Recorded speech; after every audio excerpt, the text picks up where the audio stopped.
జంగల్లో ఉన్న నక్సలైట్స్ మీరు మోసపోకండి, మీ ప్రాణాలు తీసుకోకండి. అర్బన్ నక్సల్స్ అనే వ్యక్తులు ఏసీ రూమ్ లో ఉంటారు.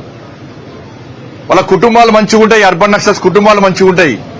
ఏ ప్రభుత్వం వస్తే ఆ ప్రభుత్వాన్ని కొమ్ము కాసి పైరవులు చేసుకుంటారు. వాళ్ళు మావోయిస్టు సిద్ధాంతాల గురించి వాళ్ళు మాట్లాడతలేరు. వాళ్ళకి ఏ ప్రభుత్వం వస్తే ఆ ప్రభుత్వాన్ని కొమ్ము కాస్తారు. ఆస్తులు సంపాదించుకుంటారు. వాళ్ళు పైరవులు చేస్తున్నారు. వాళ్ళు ఏసీ రూమ్ లో ఉంటున్నారు, కార్లలో తిరుగుతున్నారు. మరి మీరు జంగల్ తిరుగుతా మీకు ఏమొచ్చింది? ప్రాణాలు కోల్పోతున్నారు. దేనికోసం పనిచేస్తున్నారు మీరు ఇవాళ? మరి అర్బన్ నక్సల్స్ మాట విని మీరు మోసపోకండి. వాళ్ళు చెప్పేది ఒకటి, చేసేది ఒకటి.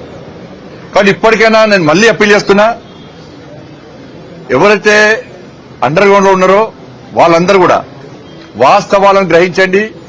మీ సిద్ధాంతాన్ని ప్రజలు నమ్మలేరు. అనవసరంగా మీ ప్రాణాలు తీసుకోకండి.